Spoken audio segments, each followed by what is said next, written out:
Hey guys, my name is Pedro Lizardi. I'm a junior at Walla Walla High School, and today I interviewed Reese Fewell and Madison Darnold, two Walla High girls soccer captains, and this is a very first Fletcher Room interview, part of a series that will go on year long.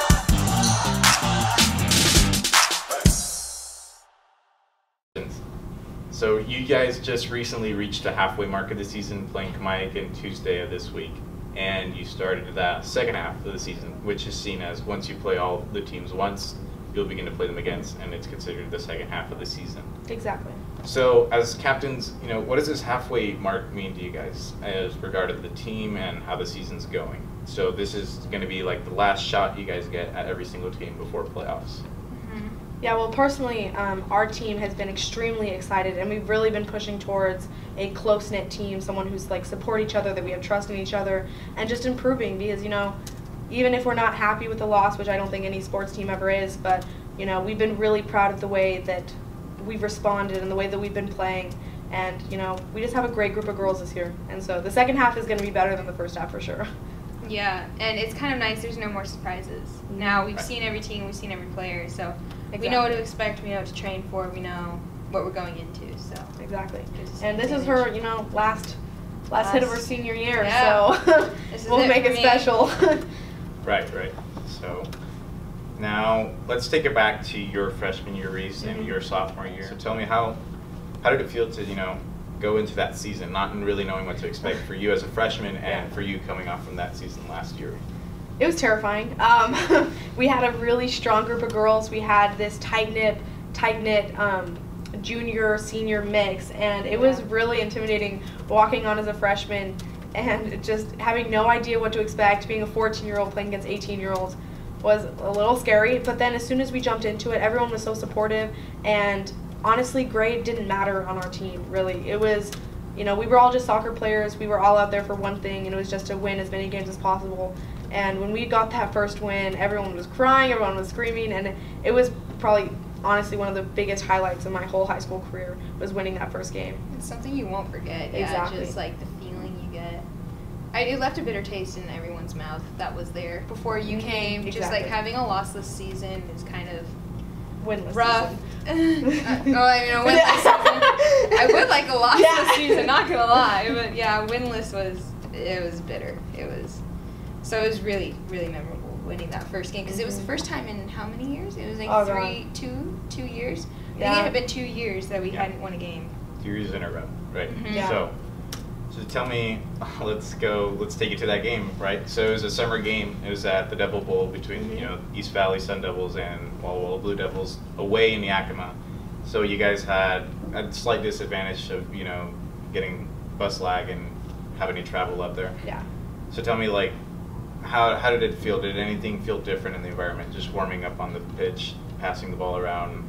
Did anything feel different that certain day, knowing that you guys in about 80 minutes were just going to change history that was, nailed down for about 2 good seasons? Yeah. The biggest thing for us is, unfortunately, some of our upperclassmen like Maddie weren't able to be there solely because it was a summer game, so it wasn't part of our league. So it's separate from our league. So that means you have to be invited from the 60-something to 70-something girls that participate in summer. They take a 20-man roster. And so it was extremely exciting for everyone there. The intensity was insane while we were playing. And before that, everyone was ready to win. We were ready to win. Because, like we said, that specific scrimmage team was decently young, so we had never really experienced, that loss. We never really had that doubt in the back of our head, well, what if we lose this game too? So we kind of went in with just fresh eyes, fresh minds, and we're like, well, we're gonna come out with a W, and we did. So it was extremely exciting. Yeah, I think it was kind of, I wasn't there for that one. I was actually traveling, but it's similar to the game when we won for the first time in like an actual season game. It's like the nerves. Like you can just feel the whole atmosphere change. That everyone like knows this is our shot. It's kind of it's not taken more serious because every game is taken serious. But it's just like it's a different vibe. Like it's more in the moment. Like this is it. Kind of a thing. So it's pretty cool. Yeah. I mean, everyone gets really nervous, but anxious. No, that's definitely something, you know, I think everybody and every girl on that team is going to remember, right? Because just having the bitterness of losing every single game last year and then to start off this season, right? Not even a regular season game, but knowing, and it was in between the summer, so I only had about a few weeks of practice, summer practice, I assume, and to get a young squad like that, you know, mostly class of 2020 girls and other returning players, like it definitely felt great. I assume 5-1, especially that's quite a margin, especially for a summer game too. And I also remember, during the regular season, you guys topped Kennewick 3-2, which was also that's exciting. Oh my god, a lot of tears in that one. That was... Right. So tell me, like, is there anything specific you remember about that game at Kennewick that you just can't let go of? I just remember being on the field and just like going numb. Like, just like the shock of like, we finally did it after 2 years of winless seasons. Like, finally we're back in it. So it was a great feeling. I just remember everyone sprinting into like a dog pile. I mean, like, everyone just took each other out. And lots of crying, and it was great. Yeah, my biggest thing, because being a freshman, like we've said, like I'd never experienced those winless seasons. And so seeing the emotional piece of like girls that I had never seen emotional on our soccer team crying and like super excited, like it really made the moment for me, because realizing, they were the ones that put in the work. They were the ones that didn't give up, because it's hard to keep going when you're losing game after game, and they put in the work and we ended up winning. So seeing that really made it for me as a freshman. So that's cool. Yeah. So how's like living here in Walla Walla benefited you in some sort of way in your academics? So we are a little smaller town. We are a college town, home to 3 colleges, and reaching out for help has always not been an issue. It's a little more accessible than other towns for sure. So in your academics, Wahai is has this open environment feel for campus, and it's nice, like a little college setting almost, just a little mini preparation. We're also one of the most academically focused course catalogs in the state, which is always nice. You have a lot of things to choose from academically wise. We are well known for that. So academically speaking, how's growing up here or living here benefited you in some sort of way? Yeah, sure. So like you said, it's really accessible. You kind of just know people that know people. It's like if I know one teacher, then she knows teachers from other schools. So it's like, it's pretty easy. You reference someone's name and they know them, and then they help you. It's like a very, very friendly. Everyone's willing to help, and that's pretty cool. So it makes learning easier when you're not scared to like ask questions. Yeah. And the Oregon school system is completely different from Washington. So moving here, it was kind of like a slap in the face. I'm not gonna lie. First of all, our days are not as long. We have a lot more days off. We have a lot more snow days that we do not have to make up. So just a lot less school in general. And I was actually like 2 levels above exceeding in Oregon. I moved here and I was only 1 because Oregon and Washington has higher standards. Right. And so it was definitely a little intimidating coming back and being like, wow, so you're not as far ahead as you think, and we have like 20 more days of school than before. I was like, okay, fun. So but Wahai has been great.